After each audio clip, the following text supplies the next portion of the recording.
Hello everybody and welcome to this session, and today we're talking about World Gin Day, a global celebration. And who else to talk about World Gin Day than the global chief of World Gin Day, GinMonkey, aka Emma Stokes. Hello Emma. Hello. Yeah. Can you just tell us, it's backwards, but you know. it's there, hashtag World Gin Day. Can you just tell us a little bit about yourself, how you got into this? I know you're getting to be one of the old timers like me, like decades ginning it up. But for those that don't know you, that have been, I don't know, under a rug somewhere or something, please. Yeah, so I guess GinMonkey came about because I wanted to talk about cocktails in London and discovering the best cocktail bars. But very quickly, I discovered a little bar called Graphic in Soho. I met lovely people like yourself and Sarah Mitchell, Adam Smithson, and yeah, I got pulled into this gin world. Luckily, I already have a website with a useful name for exploring it. I got invited to gin events, and yeah, the rest is history. I mean, that was way back 2007, I think. I first Before started. the craze. Yeah, I mean, my background was bartending, and when I came to London to study, I was looking for a bar job.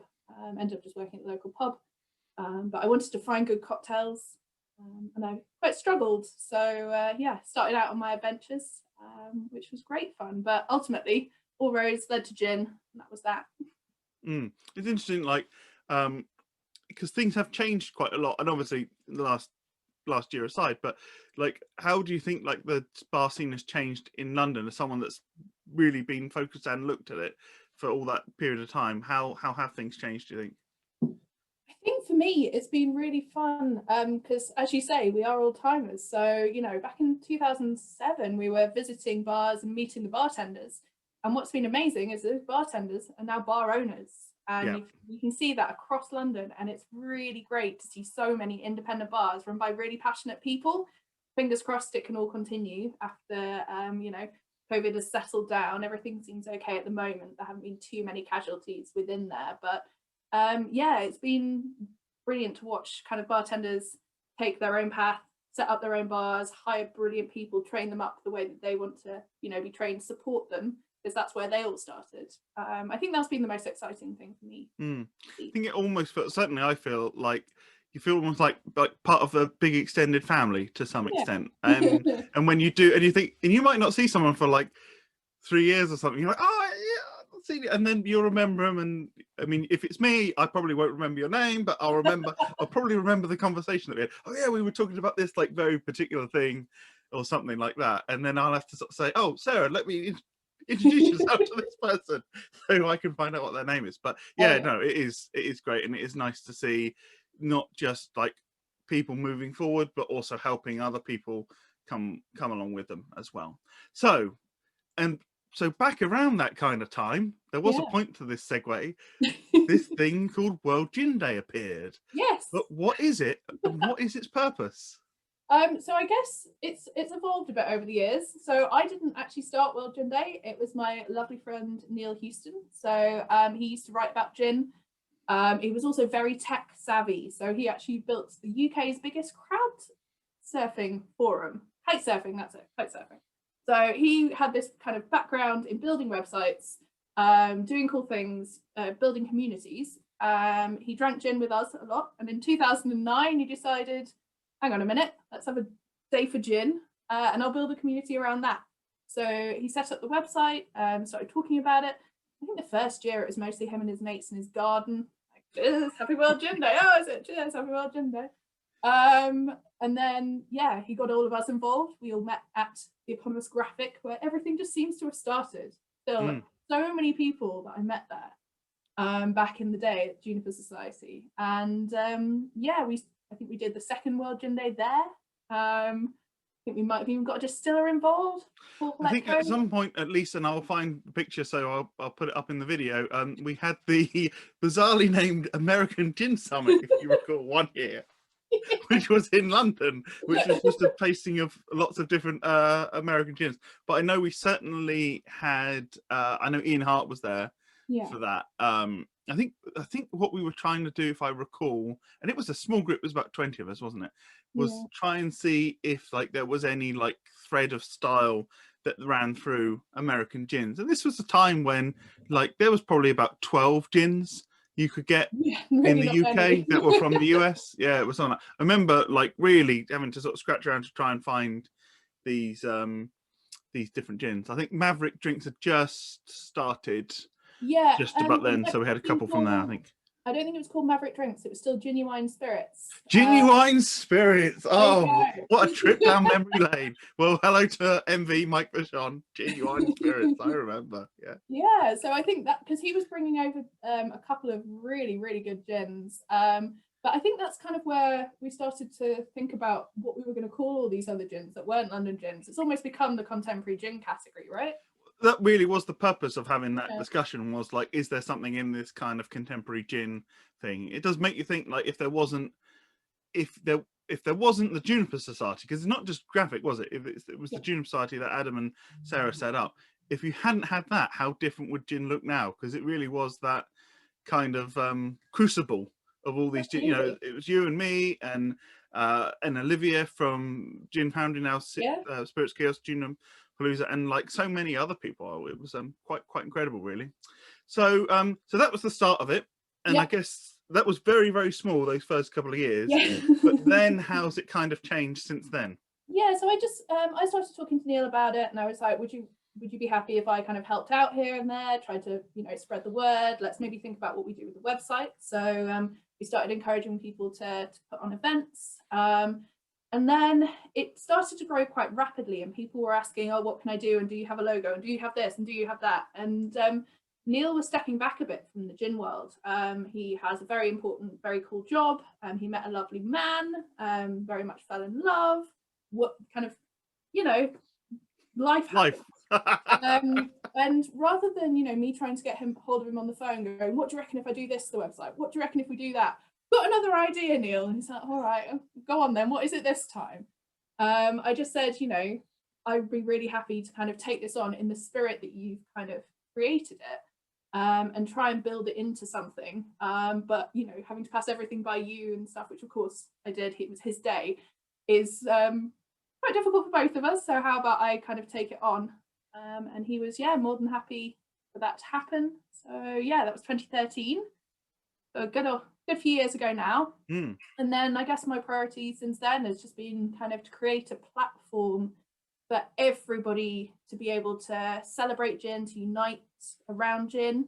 The whole idea is that anybody can do anything for World Gin Day. It just has to be open to all, so it can't be an event just for your members. Go on the website at least. And then it has to be about gin as well. You get a lot of people trying to wang gin into their activity to make it a World Gin Day activity, whereas gin has to be at the heart of what they're doing. And if they do that, then great. You go on the website, get an event listing, and hopefully people find your event and come to visit you or get involved with what you're doing. The whole idea is it's meant to be scalable as well. So however small your brand is, doesn't cost you anything. It's a really good way to hang your activity around a day, I think. I think it's a good point what you're saying about with the cost aspect there as well. It is very much as it was set up about just being enthusiastic about gin and sharing the love of gin on a global scale. To an extent, the clue is in the name, World Gin Day. Although, you know, in some occasions, I know certainly it's been more than a day. It might have been a weekend or even a week. I know certainly with the Gymposium, it's usually around that kind of time in June. We should say the date is the second Saturday in June. That's the always the second Saturday, which makes it a bit difficult because the date does move around a little bit. But then it just means you've got World Gin Hangover Day on Sunday before you've then got work on Monday. So yeah, this year it's the 12th of June. It's also quite nice. It always coincides with the in and around the Queen's birthday. Yes, well, you do know how Majesty loves a bit of gin. She does. A bit of Dubonnet as well in there. Lovely. What are some of the highlights that you've had so far in all these years? Like going back, one of the first things that really happened that was so much fun, the big things, was drink stock. Don't know if they remember that gin stock that we did. Yes. Oh, gin. Yes. Yeah. Yeah. So that was absolutely hilarious. The weekend set up by Jonathan Downey and all of those guys that now do all the food markets. And the whole idea was they got like 10 bars, 10 brands. So the bars paired with the brands. You got a ticket. You went. You tried all 10 cocktails, and you voted for your favorite. It was chaos. It was brilliant. It was so much fun. It was very much last minute. What can happen? What can we do? They came to me. We've got this idea. And it was very much like Woodstock, I think. It does sound a lot like that. Everyone was there. There was like 10,000 people there, but there wasn't really 10,000 people there. God. Just 10,000 people that said they were there. But yeah, if you weren't at Ginstock, where were you? Exactly. Don't know. So yeah, that was really, really fun. It was very much kind of in the spirit of what World Gin Day is meant to be as well. They got in touch with me and they were like, we've got this idea, do you mind us doing it around World Gin Day? I was like, of course not, it's brilliant. It gives a way for people to kind of congregate and enjoy gin together, which is ultimately what World Gin Day is about. And they were like, oh, awkward question, how much do we need to pay you? I was like, best thing, absolutely nothing. Give me a ticket if you wouldn't mind, but other than that, we're good. And just use the hashtag and link people through to the website. And that's the thing. I've only had a couple of awkward times during running it where people have basically created, not linked back to anything and not even acknowledged. They've set up World Gin Day something or other on social media. Most of the time it's fine, and I don't want to police it. That just takes away all the joy and happiness out of it. And as soon as you start to do that, you open a massive can of worms. The only thing that is frustrating is one brand got in touch to say how disappointed they were with my event, and it wasn't my event. Yes, I think I recall it now. And that's the thing. The last thing I want is for consumers to be disappointed, for the brand to be disappointed getting involved in these things. So I do a bit of a background check normally now on the people running the events, make sure they are actual people, especially if they're selling tickets online. Are they a credible company? What have they done in the past? So I do a few checks. So from a point of view from the World Gin Day and the website, what that is almost a sort of place to have this collection of different events that are going on, so people can find an event near them. Because I think, there are big events that might be in the central place, whether that's in London or whatever the city might be around the world, but it's also quite a nice time for people to do some quite local events as well. It's kind of this nice combination of the two. And I think, it has become a nice combination of the two, I think, as well. So for the, obviously not last year, but the 2 years before that, I did a really nice collaboration with Drink Up London. So we basically did World Gin Day London in the same way that they run Cocktail Week. So you got a pass that gave you access to cocktails on special across some of the brilliant bars in London. There were events run by brands, and that was really nice. But you have to be careful with the website how that kind of comes across. So the whole idea was you had one big kind of banner, we're doing this thing across London with Drink Up, and then the individual events went on to the World Gin Day website. Because I think the main thing is to make the World Gin Day website the hub. It is quite difficult. I did build the website myself. I am not a web developer. If only I had millions of pounds, I could maybe make it all singing and dancing. But I think it does pretty well for what I need it to. You can categorize by the type of event, the country. If people fill the form in correctly, that's always fun. It's always the key. That was the key. I think it's worth saying that World Gin Day, it came about, and also not just the inception, but the growth of it was before there was this plethora of this day of this and this day of this. This is the International Gin and Tonic Day for people that like to put lemon in their gin and tonic. Anything championing lemon in a gin and tonic, I'm in. But yeah, you do get there is a bit of that. But I think this is the difference with this: is it's more focused, it's more organized, it's more recognized. Definitely, around that kind of time of year, different media outlets are picking up on it. What are some of the some of the most exciting people that you've seen, or publications or whatever platforms that you've seen discussing World Gin Day, and you're kind of like, people-wise, I was sat in Duke's bar drinking a martini, and I got a notification on my phone that Ryan Reynolds tagged #World Gin Day in his Instagram tweet. I squealed.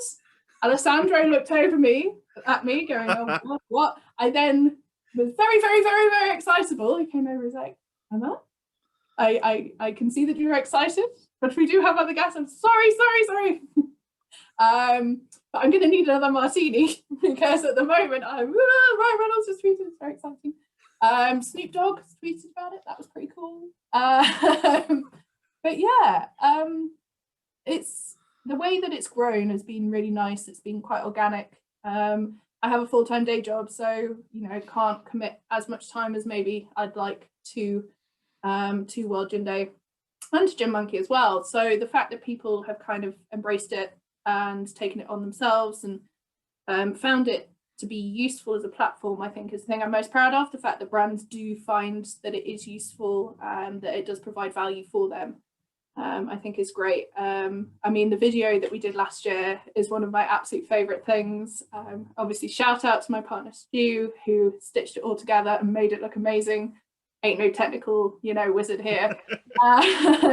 But yeah, for anyone that doesn't know, we did a pass the gin and tonic from one side of the world to the other, starting with New Zealand, finishing in America.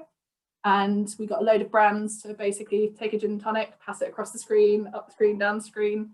And yeah, at a time when the world felt very big and inaccessible because we were all stuck in our houses, it was a really nice way to kind of bring everybody together and just epitomises kind of the point of World Gin Day.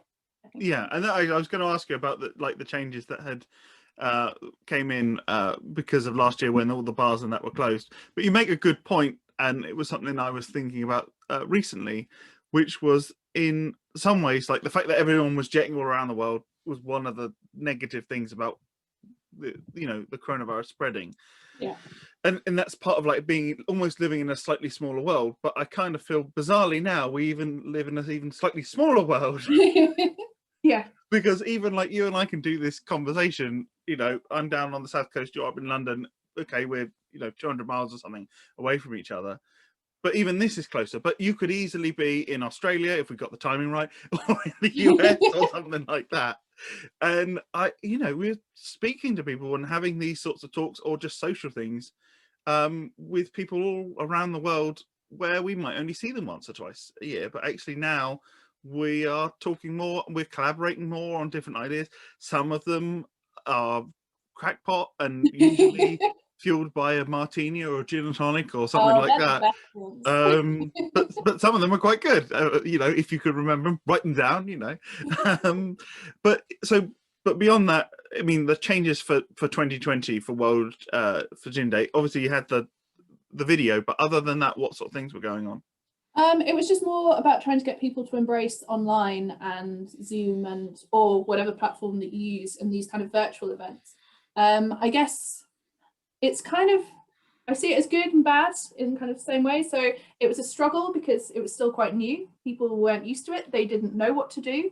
But on the plus side, it was a really good way to drag people into online because they were like, this is World Gin Day thing. It's a really good opportunity. We need to do something online because no one can meet in person. Let's work out how we do this. So actually, I think for some brands, it was their first foray into the world of, tour around the distillery or talking to the master distiller, thinking about those different options that they could provide people in a way to kind of bring a bit of their brand into their homes as a way to celebrate. So that was really nice, I think, overall, even though quite panicking on the weeks running up going, no one's doing any events, nothing's going to happen. I've sent some emails, I don't know, is this even going to, can I pull it off? Stu, can we just forget about it and I'll just drink another martini? Please just make me another martini. I'm too stressed right now. So, but yeah, all in all, it was all good. Yeah, it was good. It was good fun. Yeah, we had to innovate. I know. I think we did a couple of little like martini Negroni. There's a couple of us that did those. Some people were less happy about being on video, but they did it anyway in the spirit of it, which is lovely. It's just great. I mean, to see. Sipsmiths was brilliant. They did a 24-hour martini throw-a-thon all the way around the world. And there is literally only one thing, and that was it, that would get me out of bed at 7 o'clock in the morning the following morning after World Gin Day to talk to Jared and Anastasia as they were signing off for their 24-hour throwathon, and it was just brilliant and so much fun. They got people involved all over the world, which was great to see. Japan seems to go crazy for World Gin Day.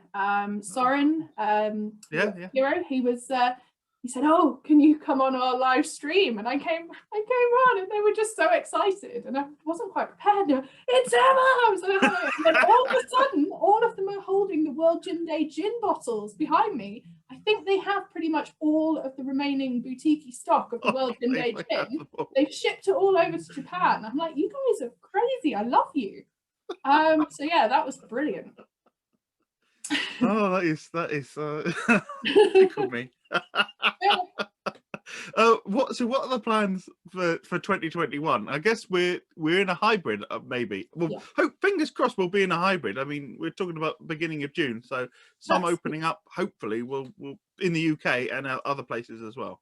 Yeah, absolutely. I mean, that's the thing. It is a bit of a tricky one because it's World Gin Day, and everywhere in the world at the moment is in different stages of lockdown because of the pandemic. So I've got to come up with some words on the website because there is also a responsibility to the consumers, and that's always at the front of my mind, as I say, when I check the events to make sure they are who they say they are and things like that. I think this year, you know, I can check things to a certain level, but that, you know, the onus is going to have to be on the events organizer to be conforming with the rules in that country. Whether that's indoor, outdoor, or nothing at all. I think the hybrid model is definitely here to stay because it's just a really nice way to bring everybody together, expand your audience exponentially, other than the time difference issue. But yeah, I think the way that the weekend anyway, right? So I mean, exactly. Martini at 9 o'clock in the morning. Oh, this is just once a year. You know me so well, David. But yeah, the way the World Gin Day works means that it's kind of set up in a way that's almost future-proofed itself because the onus is on other people to do stuff. I provided the platform. You know, get creative, run with it, do whatever you'd like. Yeah, get people excited about gin, drinking gin, coming together around gin.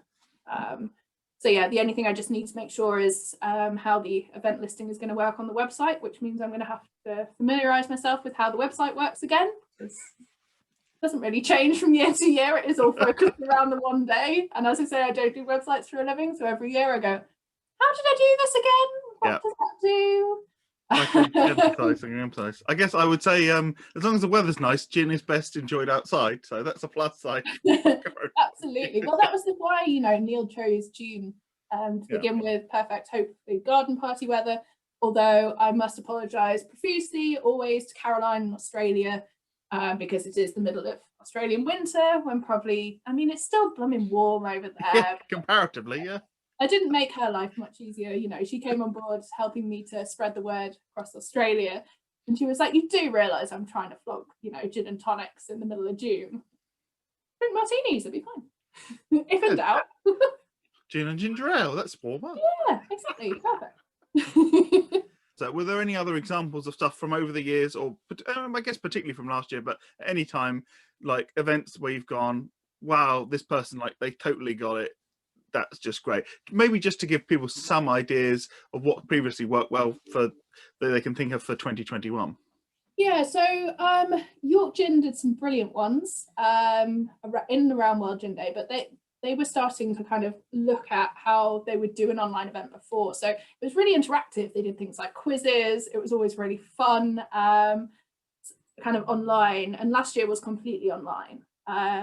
The Brewdog guys did a brilliant tour of their distillery with their master distiller. They had roving cameras. Their setup was really cool.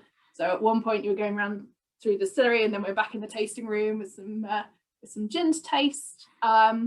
I think that's the thing. The ones that seem to be the most successful are the ones that show a bit of, you know, it's an opportunity to invite people into your brand quite personally. I mean, you and me, we've been pretty lucky to visit quite a lot of distilleries, but it's not something that a lot of people really got to do very often. I think really before gin, because all the distilleries were up in Scotland, and quite a lot of them quite remote in Scotland. You know, if you wanted to go on a distillery kind of trail, that was your only option. Yeah, it wasn't as easy. Otherwise, No, they not at all. No. around. Yeah, and most of the time they weren't open to the public, other than the Scotch whisky distilleries. So, you know, with gin being now all over the country, and there being so many small independents, which are, you know, on people's farms and things like that, they're happy for people to come and join them and see stuff. But still, I would say the majority of consumers haven't been to a gin distillery. So I think the best thing about last year was getting that behind the scenes, seeing the people that make it, seeing the place that it's made. So they all worked really well. In terms of kind of real life people events, I've loved the ones that are like completely out there, just a bit weird. Like, we're going to do a gin and food pairing with this crazy chef who only does foraged foods and things. Yeah. So the botanists have done brilliant stuff like that in the past, which worked really well. But I think it's just all about trying to capture your personality. If you do that, you're onto a winner. I think you're spot on there, yeah, because I mean, that's what I've been saying for years, is that what's the lovely thing about gin is the personalities. The lovely thing about the drinks industry in general is the personalities, but I mean, that's probably why we're still in this particular bit of the spirits world, is there is something really lovely and collaborative about the different people in gin, and from all over the world. And there's various people where we both know them, you know, and we go anytime you're over, even in that. I mean, can you imagine going to Chicago and not going to see Paul? I know. Well, he guts for garters, wouldn't he? He was at work when so last time when I landed, he was at work, so I went to his house and his kids let me in because I stayed at theirs. Brilliant. So hello to Paul as well. Yeah, it's such a fun thing, and I think like there's some local potential as well. I get even more so this year when you can't travel so much, you know, seeing some of these more local distilleries, particularly if there's some outside space, that might make life a bit easier. But to your point on the online stuff, I mean, there's some great distilleries just within the UK that are not easy to get to, right? No, exactly. I mean, like, love the stuff that they're doing up at Shetland Reel or Harris. It'd be beautiful to go and visit there. Have you looked how you get to Harris? It's not easy. It's a dedicated trip, right? You don't just nip off. Oh, it's this. No. I mean, you could argue the Isle of Wight's bad enough. So, yeah. Hello to Sam if you're watching.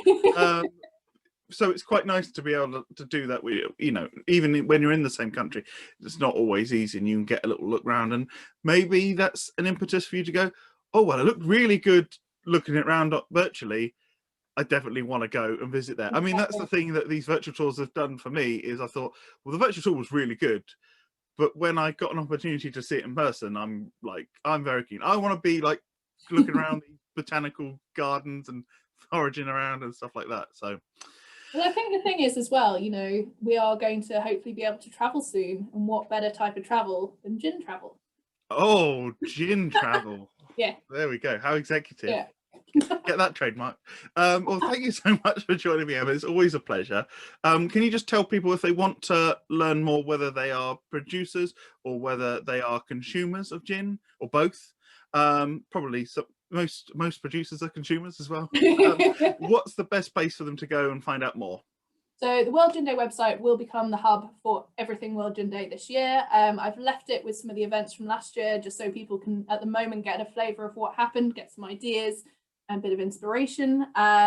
In terms of everything going out, stuff will start appearing on my Twitter and my Instagram accounts, both at GinMonkey UK, or you can just follow the hashtag World Gin Day. It does get a bit chaotic on the day, which is brilliant. Turn the notification sound off. That's it. There we go. And the website's worldginday.com, is it? .com, yeah. Perfect. And if anyone else wants to know of any of the other fun things that you're doing, what are the 2 books that you wrote? So yeah, got the periodic table of cocktails, which was a good few years ago now, but tries to map cocktails onto a structure a bit like a periodic table. So cocktails that are similar live together. And then most recently, Have Yourself a Merry Little Cocktail. Fantastic book. Yeah, both. I've got both are excellent. Scratch off gin poster, which which I'm not doing very well at. I've only scratched off one, so I'm going to scratch them off each time I do an Instagram reel. Ah, I see. Up there at the moment. I was going to say, I'm pretty sure you've probably tried all of those. If they go on the poster, they're good, so I must have tried them. Brilliant.